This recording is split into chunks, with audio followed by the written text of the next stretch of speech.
வணக்கம். அந்த கண்கொள்ளா காட்சியை நீங்க எல்லாரும் பார்த்திருப்பீங்க. சரி, எல்லாரும் என்ன மாதிரி எதிர்வினை செய்றீங்க அப்படிங்கிறத பார்க்கறதுக்காக தான் வெயிட் பண்ணிட்டு இருந்தேன். ரொம்ப லேட்டான பதிவு அப்படின்னாலும், இன்னமும் அந்த நடனத்தை பற்றிய சர்ச்சை ஓயவே இல்லை. ஏங்க நடனம் ஆடுறது தப்பாங்க? அப்படின்னு எல்லாரும் கேள்வி கேட்குறாங்க. என்ன ஆயிடுச்சு? அவங்க இளைஞர்கள் அப்படித்தான் நடனம் ஆடி தங்களுடைய ஆர்வத்தை, நடன ஆர்வத்தை, நடனக்கலை மீதான அந்த பரிச்சயத்தை அல்லது ஆசையை, பேஷனை வெளிப்படுத்துறாங்க. இதுல என்ன தப்பு? அவங்க என்ன கோயில்லையா நடனம் ஆடுனாங்க? அவங்க வீட்ல தானே நடனம் ஆடுனாங்க அப்படின்னு சொல்றாங்க ஒரு சிலர். இந்த சங்கி மங்கி குரூப் எல்லாம் என்ன பண்றதுன்னே தெரியல. வீட்ல பண்ணுங்க, வீட்ல டான்ஸ் ஆடுங்க. ஆனா அது என்ன மாதிரி டான்ஸுங்கிறதான மிக முக்கியம். பெல்லி டான்ஸு, கேபரே டான்ஸு, அப்புறம் அஜகா புஜகா அப்படின்னு போடு அப்படின்ற மாதிரி தத்தக்கா புத்தக்கான்னு துண்டை கழட்டிட்டு ஆடுறது பேர் டான்ஸா? இது வக்ரம் இல்ல? அவங்க மனசுக்குள்ள எவ்வளவு சாக்கடை, எவ்வளவு அழுக்கு, எவ்வளவு வக்ரம், இதையெல்லாம் சுமந்துகிட்டு வெளியில வேஷம் போடுறாங்க. மந்திரம் சொல்றேன், வேதம் சொல்றேன் அப்படின்ட்டு. அப்படிங்கிறது வெளிப்படையா தெரியலையா?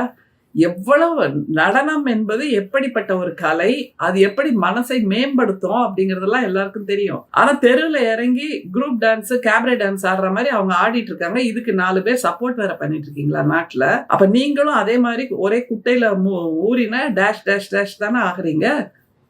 அதுவும் யாரு? அதுதானே மிக முக்கியம். இந்த மாதிரி தங்களுடைய பிறப்பை பற்றி, தங்களுடைய வாழ்க்கையை பற்றி, தாங்கள் சொல்லுகின்ற மந்திரத்தை பற்றி அப்படி மேலாதிக்கத்தோடு பேசுறவங்க இப்படி பேசினா, இப்படி நடனம் ஆடினா நாங்க இப்படிதான் பேசுவோம்.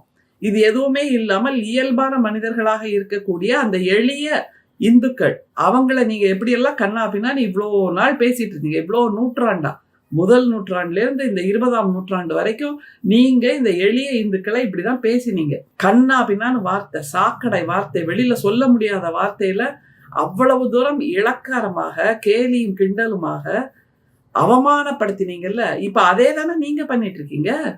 நீங்க என்னென்ன வார்த்தைகள்ல அவமானப்படுத்தினீங்களோ அத வார்த்தையை நாங்க உங்களுக்கு சொல்றோம்.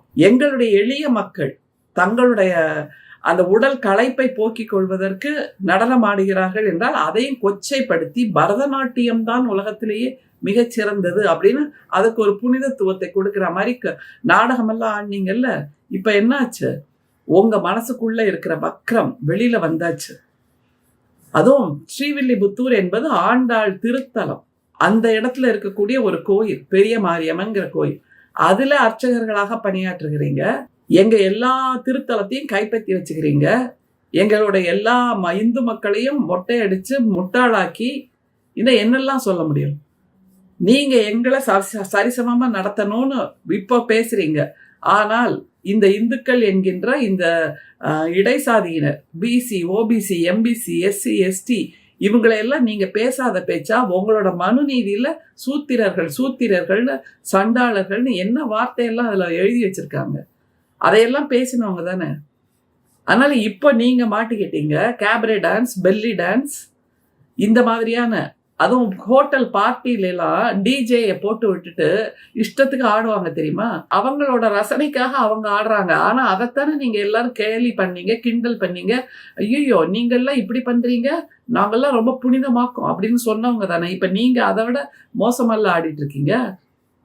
அப்ப உங்க மனசுக்குள்ளேயும் இந்த மாதிரியான எல்லாம் இருக்கு. அதுல எல்லாங்கிறதுல எல்லாத்தையும் சேர்த்துக்கோங்க. அதனாலதான் கருவறைக்குள், காஞ்சிபுரம் கோயில் கருவறைக்குள் வைத்து ஒரு பக்தையை எப்படி எல்லாம் பண்ணீங்க நீங்க. அது மாதிரி பிஜேபியோட முன்னாள் மாநில தலைவர் எப்படிப்பட்ட காட்சிகளை எல்லாம் அவரோட மொபைல்ல போட்டு வெளிவந்ததுங்கிறது நமக்கு நல்லா தெரியும். இதெல்லாம் பேசுறது கூட அவமானமா இருக்கு. ஆனால் உங்களுடைய முகத்திரையை கிழிக்க வேண்டும். நீங்கள் உண்மையில் யார் என்பதை சொல்ல வேண்டும்னா இதை பேசித்தான் ஆகணும். அதுவும் அந்த வேதம் பேசுகின்ற அல்லது மந்திரம் சொல்லுகின்ற அந்த மக்கள், அந்த வைதிகர்கள், நீங்க போட்டு இப்படி ஆடிட்டு இருக்கீங்க. காவி உடைய போட்டுக்கிட்டு, காவி துண்டை இடுப்புல கட்டிக்கிட்டு, அதை கழட்டி மாட்டி கேவலமா இருக்கு, பார்க்க முடியல. சரி, இது கூட உங்களோட ரசனை, உங்களோட இளமை துடிப்பு, நீங்க டான்ஸ் ஆடுறீங்க, உங்களோட தாகத்தை தீர்த்துக்கிறீங்க, உங்களோட வேகத்தை தீர்த்துக்கிறீங்கன்னு வச்சுட்டுங்க. கோயிலுக்கு வருகின்ற அந்த பக்தர்களை எப்படி நீங்கள் துன்புறுத்தி அதை பார்த்து சிரிக்கிறீங்க, அதை பார்த்து சந்தோஷப்படுறீங்கன்னா இது எவ்வளவு பெரிய வக்ரம். மற்றவங்களுக்கு துன்பத்தை கொடுத்து அதை பார்த்து நீங்க கைகொட்டி சிரிக்கிறதுங்கிறது இதைத்தான் சொல்லி கொடுத்துச்சா உங்க வேதம்? வேதத்தை படிச்சா மிக உயர்ந்தவர்களாக நாங்கள் இருக்கிறோம்னு சொல்றது இதுதானா? அதுவும் பாருங்க, அந்த கோயில் பிரகாரத்துல ஒரு சுவர்ல ஒரு சதுரமா ஒரு ஓட்டை இருக்கு. அது வழியா உள்ள பாருங்க தரிசனம்னு சொல்லி நீங்க மக்களை ஏமாத்தி அந்த எளிய பக்தர்கள் போய் அந்த ஓட்டை வழியா பார்க்கும்போது பலார்னு திருநீரை கொண்டு போய் அவங்க முகத்துல தெளிக்கிறீங்க. அப்படிங்கும்போது தூக்கி வாரி போடாதா யாருக்கா இருந்தாலும்?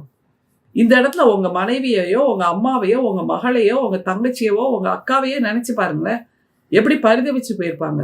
அதுவும் முகத்துல அந்த திருநீர் அப்படி கொத்தா வந்து விழும்போது மூச்சு திணறி கண்ணில் பட்டுச்சுன்னா கண்ணு கசக்கி கண் தெரியாமல் கூட போயிடலாம்.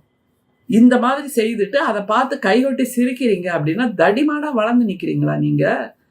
அந்த கோயில்ல இருக்கிற நெய் ஊத்திய அந்த பிரசாதம், அது கொடுக்கிற அந்த பொங்கல், முந்திரி பருப்பு, பாதாம் எல்லாம் போட்ட பொங்கல், இதையெல்லாம் உடம்பு வலிக்காம உடம்பு நோகாம வேலை செஞ்சுட்டு மந்திரம் சொல்றேன்னு பேர் வழி தட்சணை போடுங்கன்னு வேற இவ்வளவையும் செய்துட்டு நாங்க இப்ப பேசினா நீங்க பார்ப்பனர்களுக்கு எதிராக பேசுகிறீர்கள் உடனே கீழே 4 கமெண்ட்டை போடுங்க. ஆனா இதை செய்றீங்கல்ல, இதை தானே நாங்க வெளிப்படுத்திட்டு இருக்கோம்.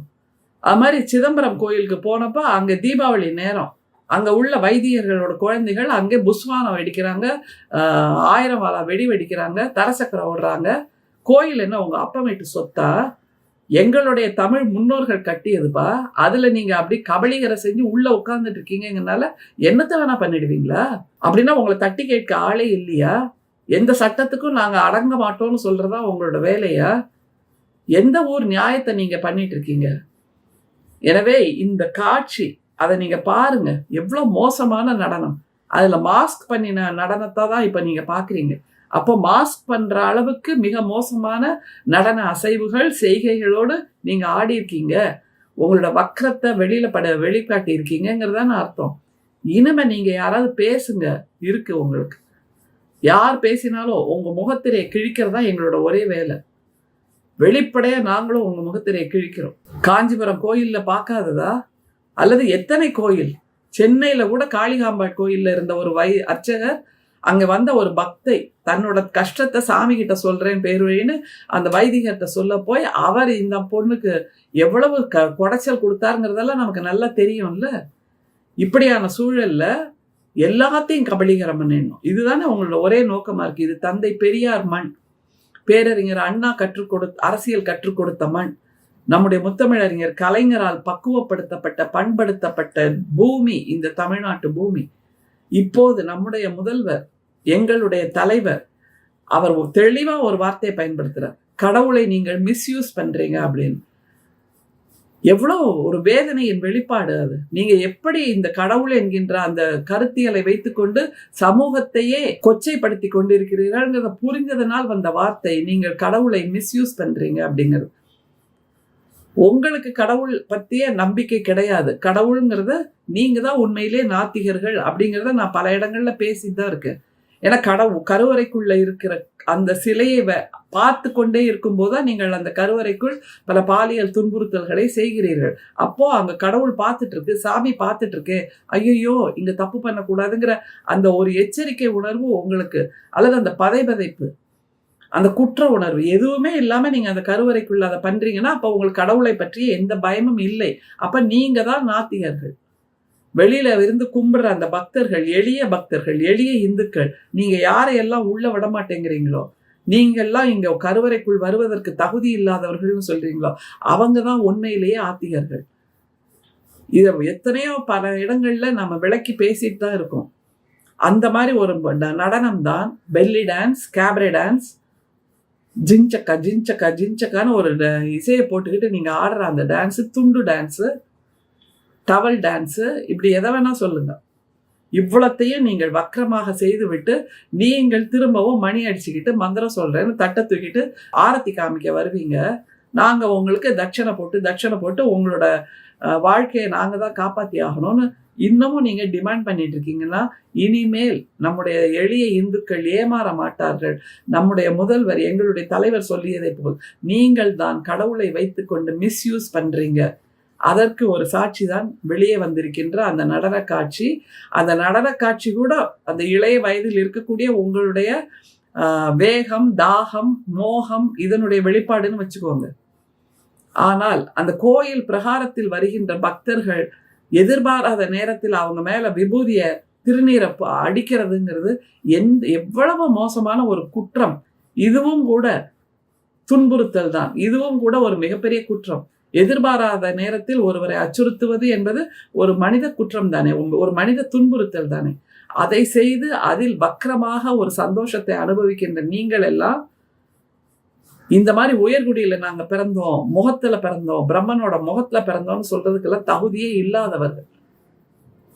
ரொம்ப வருத்தமா இருக்கு இந்த மாதிரி திரும்ப திரும்ப பேசுறதுக்கு. ஆனால் உங்களுடைய முகமூடியை கிழிக்க வேண்டும் என்றால் இதை நாங்கள் வெட்ட வெளிச்சமாக பேசிக்கொண்டுதான் இருப்போம். நன்றி, வணக்கம்.